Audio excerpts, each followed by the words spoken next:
Samsara. En el hinduismo, el ciclo de nacimiento, muerte y reencarnación se denomina samsara. Representa una concepción completamente distinta a la de las religiones monoteístas sobre la finalidad de la muerte y la naturaleza de la vida tras la muerte. En el hinduismo se cree que el juicio de nuestros actos es constante y progresivo. A veces se prolonga durante muchas vidas y que ese juicio lo dicta el karma. Las acciones individuales de cada vida, una noción que no obstante incluye la idea de una carga que se hereda de una vida a otra. Es uno de los conceptos más desconcertantes y difíciles de comprender del budismo. La ley del samsara sostiene que todo lo que pasa está en un ciclo de nacimiento y renacimiento. Lo que pasa por el ciclo de renacimiento es solo un conjunto de sensaciones, impresiones, momentos presentes y el karma que es transmitido. Normalmente, samsara se considera el opuesto de nirvana. Es el estado de denominación en el cual vivimos. La segunda parte de la palabra sara significa ir, seguir o mover, y el prefijo sam, lo que implica algo, que es lo mismo, conjunto o totalidad. Esto tiene referencia que samsara se considera una ronda interminable de transmigración, nacer, morir y volver a nacer. También se califica como un estado de autoengaño o ignorancia de la realidad de las cosas. Según el budismo, el samsara no tiene ni principio ni fin. Estamos atrapados en él hasta que ganemos la iluminación. Sin embargo, algunas escuelas del budismo dicen que, cuando ganemos la iluminación, entenderemos que el samsara y el nirvana son todo lo mismo. Nirvana.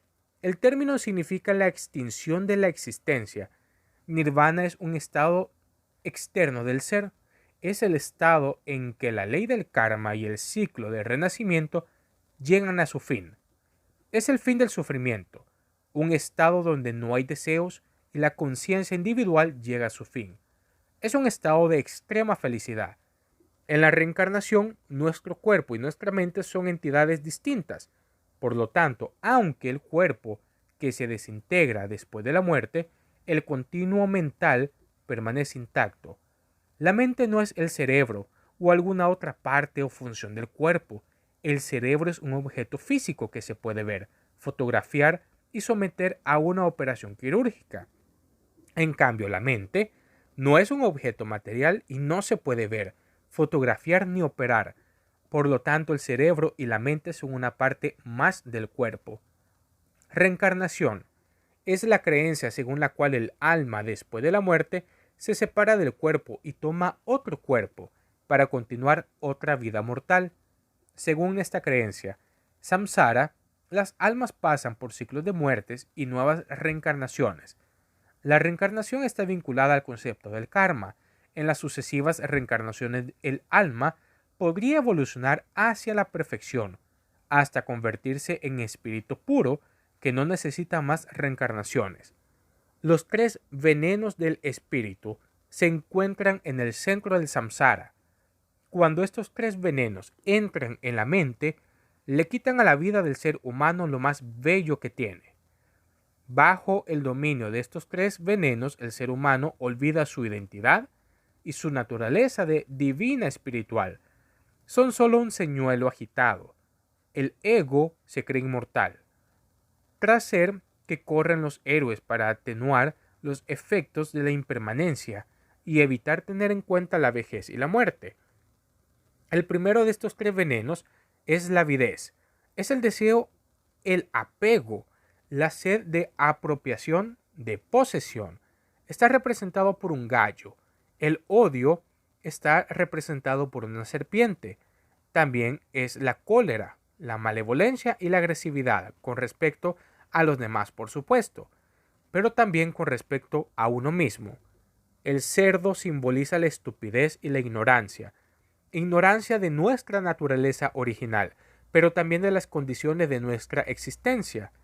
El cerdo muerde la cola de la serpiente, que muerde la cola del gallo, que muerde la cola del cerdo. para tejer la trama de nuestras ilusiones.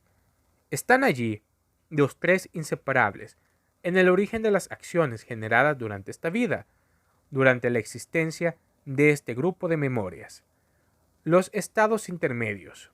Los seres sometidos a la influencia de estos tres venenos producen dos tipos de acciones. Las malas son no virtuosas, sin mérito, nocivas para los demás. La conducta pura engendra las acciones virtuosas y por lo tanto con mérito. Estas potencialidades del karma anterior se llaman los estados intermedios, pues condicionan la aparición de un grupo de memorias que en uno de los 6 reinos de renacimiento. Los seres virtuosos llevan a cabo acciones virtuosas por medio del pensamiento. La palabra y el cuerpo son las acciones engendradas por el respeto de los kai, preceptos: no matar, no robar, no mentir, no embriagarse, no mantener una mala sexualidad, etc. Estas acciones permiten entrever el fin del sufrimiento. Las acciones engendradas por las anteriores prácticas, más o menos influidas por los tres venenos, van a hacer que emerja la vida de un grupo de 5 memorias, que nacerán en un reino, en un mundo en el que se desarrollará esta nueva vida. Hay 56 mundos de renacimiento. Cada uno de ellos contiene en sí mismo una parte de los demás, lo que quiere decir que cualquiera que sea el mundo en el que aparezca el grupo de las 5 memorias, vivirá en los estados psicológicos que provienen de los demás mundos. Buda y la rueda del samsara. Buda les preguntó una vez a sus monjes: ¿qué creen que es más, el agua de los océanos o las lágrimas que hemos derramado mientras deambulamos sin propósito? Sus respuestas: las lágrimas. Piensen en eso la próxima vez que miren el océano jugar con olas. Es por esto que Buda trató de encontrar la manera de detener el samsara. Una vez que lo había conseguido, animó a otros a seguirlo. El samsara es algo que cada uno de nosotros debe vivir de manera inevitable, pero también es algo que cada uno de nosotros tiene que detener. Cuando se practica la meditación se comprende que todo es uno. La ilusión de lo pasajero desaparece y por instantes se puede saborear la delicia de trascender el samsara. Es como renunciar a una adicción, a un hábito abusivo.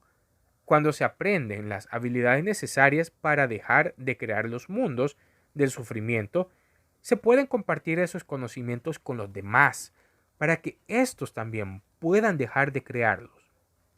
Es cierto que Buda comparó la práctica de detener el samsara, el acto de ir de un lugar a otro, del río de la orilla. Pero los pasajes donde se hace esa comparación a menudo terminan con una paradoja. La otra orilla no tiene un aquí, no tiene un allí. Desde esa perspectiva es evidente que los parámetros del samsara sobre el espacio y el tiempo son el contexto preexistente como objeto de la duda. Es sobre todo el resultado en nuestro deambular. Para alguien adicto a la construcción de mundos, la falta de parámetros familiar suena inquietante, pero cuando se está cansado de la creación incesante, del sufrimiento innecesario, es mejor darse una oportunidad. El punto es aprender a romper el hábito del retorno.